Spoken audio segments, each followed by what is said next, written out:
हम भगवान से प्रार्थना करें कि प्रभु आपने बड़ी कृपा की जो हमें मनुष्य शरीर दिया, और उसमें भी कृपा की कि हमें ऐसे सदगुरु से भगवान के नाम की दीक्षा दिला दी, और उसमें भी कृपा कर दी कि ऐसे गुरुदेव का सत्संग हमको बार बार मिलता रहता है। उनकी पवित्र दृष्टि जो ब्रह्म भाव से भरी हुई है, क्योंकि गुरु की दृष्टि में तो दूसरा है ही नहीं ना।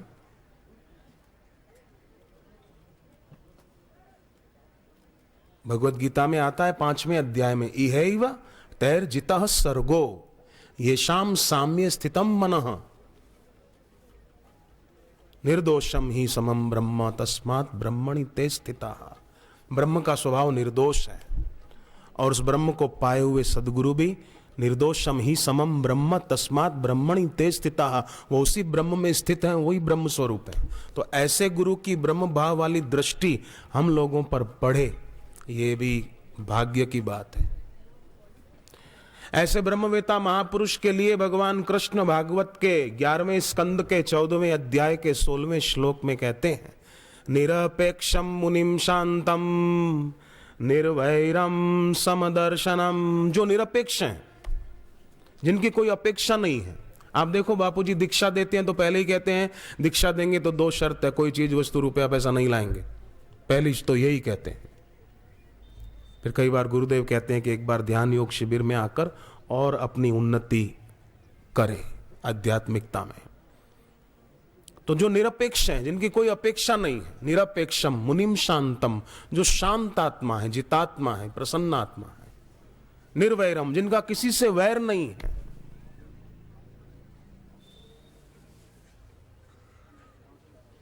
ऐसे महापुरुष को कभी कहीं जीतने की इच्छा नहीं होती, क्योंकि उनको कोई हरा भी नहीं सकता। निर्वैरम, जो निर्वैर हैं, जिनका किसी से वैर नहीं है।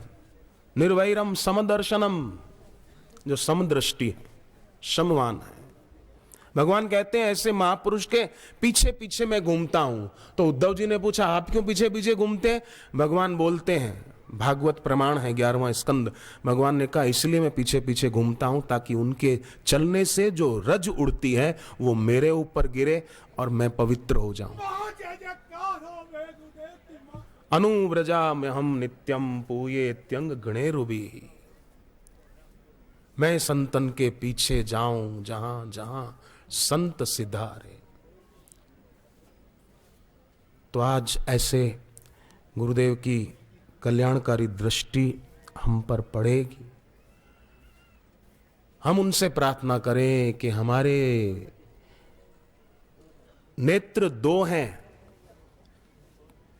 पर हमारी दृष्टि ऐसी हो कि हमारी दृष्टि में द्वैत न रहे। 2 हाथ जोड़ते हैं ना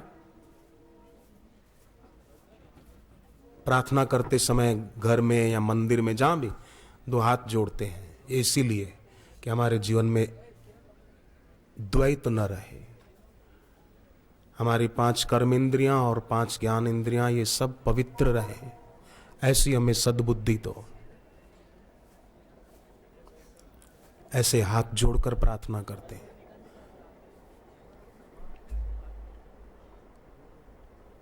नमस्कार से रामदास कर्म सभी कट जाए, जाए मिले पर ब्रह्म में आवागमन मिटाए। शिष्य गुरु को भी प्रार्थना करते हैं तो वो भी यही कहते हैं, त्वमेव माता च पिता त्वमेव त्वमेव बंधुश्च सखा त्वमेव त्वमेव विद्या द्रविणं त्वमेव त्वमेव सर्वं मम देव देव। शिष्य भी प्रार्थना करते हैं। मैं भी आपसे यही प्रार्थना करता हूं, शरीर के माता पिता भले हमारे जो भी हों, पर वास्तव में हम सब के सच्चे माता पिता तो सद्गुरु ही हैं। शंकराचार्य जी तो अपने गुरु को भी मातृभाव पितृभाव सब उनका कहते हैं कि अपने गुरु के प्रति।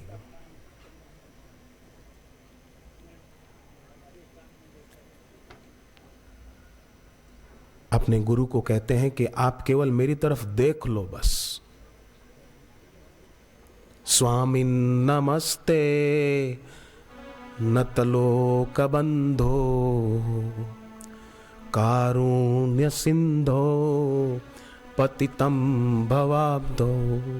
हे गुरुदेव, आप करुणा के सागर हैं और मैं भव सागर में डूब रहा हूं, आप मेरे को बचा लो। तो कैसे बचाएं? बोले केवल आप मेरे तरफ देख लो बस।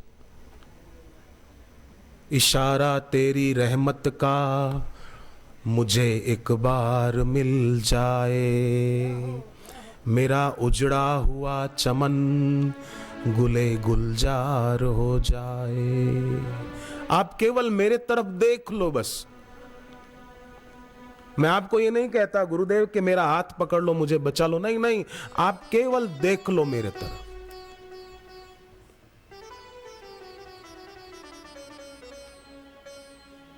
क्यों? कि शंकराचार्य जी ने कहा कि गुरुदेव आपकी दृष्टि में ऋजुता है,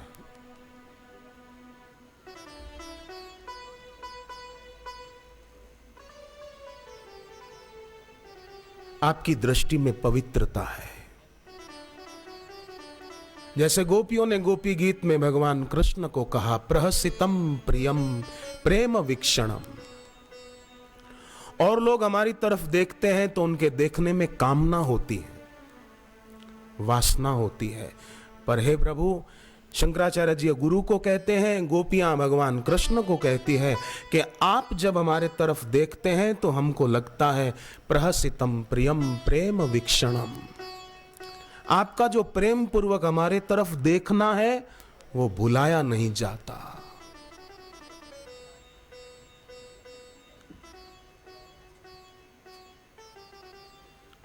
इसलिए तुलसीदास जी ने भी अपने गुरु के लिए कहा कि गुरु की जो चरण रज है वो भगवान शिव जी के शरीर पर लगी हुई भस्म के समान पवित्र है।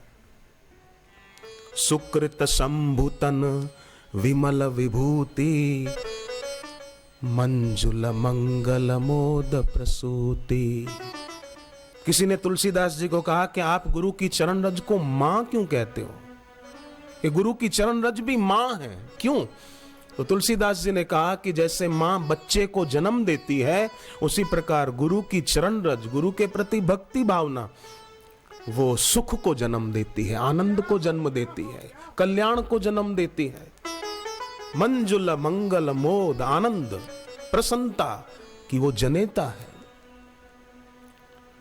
भोपाल में मुझे एक बहन ने कहा कि मैं गुरु मंत्र का जप करती हूं तो 2-3 माला ही जप होती है, और उस समय मेरी आंखों से इतने आंसू बहते हैं कि मैं आगे माला से जप नहीं कर पाती। तो मैं क्या करूं? उस समय जप को छोड़ दूं या उस भाव को रोक दूं? मैंने कहा बहन जी, आपको जप का फल मिल रहा है। ये तो दलन मोह तम सोस प्रकाशु बड़े भाग उर आवहि जासु। जिसके बड़े भाग्य होते हैं उसको ये भक्ति मिलती है, सबको कहां मिल पाती है। लगे हुए हैं लोग, पैसा मेरा परमेश्वर, पत्नी मेरी गुरु, बच्चे मेरे शालिग्राम, पूजा किसकी करूं, लगे हुए हैं इसमें। जिसका वियोग हो जाएगा उसका संयोग मानकर उसमें आसक्त होकर बैठे हैं।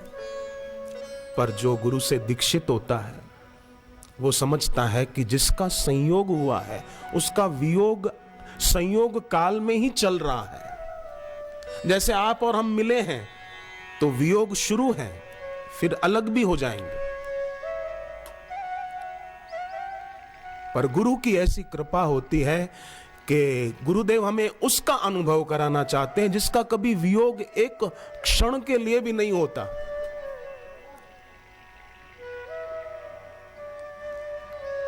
पर ऐसे गुरु में भगवत बुद्धि जिस शिष्य की हो जाए उसका जीवन धन्य हो जाता है। भागवत में एक पाठ आता है कि जिस शिष्य की अपने गुरु में भगवत बुद्धि नहीं हो पाती,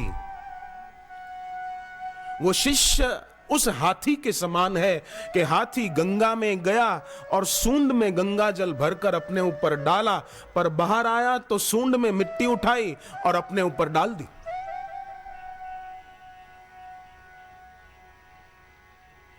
शूर्पणखा को राम जी मिले, पर शूर्पणखा को राम भक्ति नहीं मिली।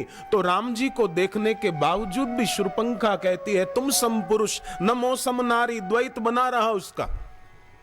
यह संजोग विधि रचा विचारी, यह संजोग विधाता ने सोच कर रचा है। मैं इसलिए अब तक कुंवारी बैठी हूं।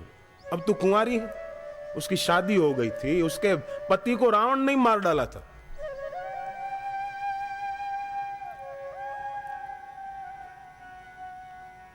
राम जी मिले पर राम भक्ति न मिली, और त्रिजटा लंका में रहती थी, राम जी के दर्शन भी नहीं कर पाई थी।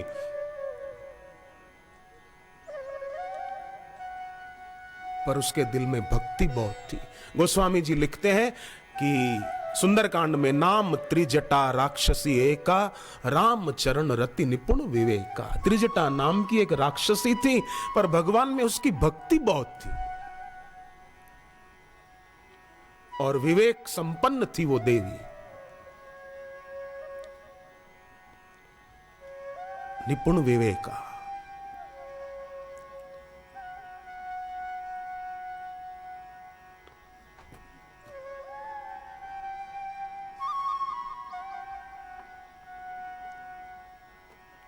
हनुमान जी को मोतियों की माला दी गई राम राज्य के समय, और मोतियों की माला हनुमान जी ने ली, तोड़ दी। एक एक मोती अपने वज्रतुल्य दांतों के बीच रखते, तोड़ते, देखते तो कुछ भी नहीं, फेंक देते। तो किसी ने पूछा कि ये मोतियों को तोड़ क्यों रहे हो? हनुमान जी बोले कि मैं देखता हूं कि मोती बाहर से तो चमकते हुए हैं, पर भीतर मेरे राम की चमक है कि नहीं है,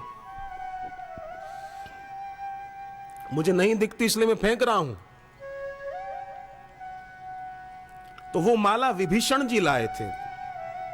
उन्होंने कहा कि अगर इन मोतियों में चमक नहीं राम की, तो क्या तुम्हारे इस पहाड़ जैसे शरीर के अंदर राम जी की चमक सत्ता है? तब हनुमान जी के नेत्र भर आए। हनुमान जी ने अपने नखुनों से ही अपना सीना चीर दिया और सबने राम जी के दर्शन पाए। हनुमान जी तो अति भावावेश में अपना शरीर चीरते जा रहे थे, पर राम जी से रहा न गया, दौड़े चले आए और राम जी ने हनुमान जी को हृदय से लगा लिया।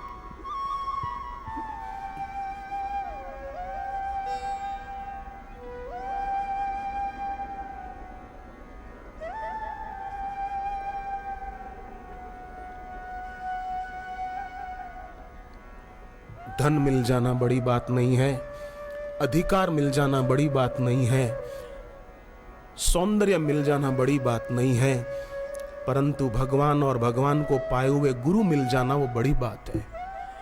ऐसे भगवत स्वरूप गुरु में भक्ति भाव प्राप्त हो जाना ये बड़ी बात है।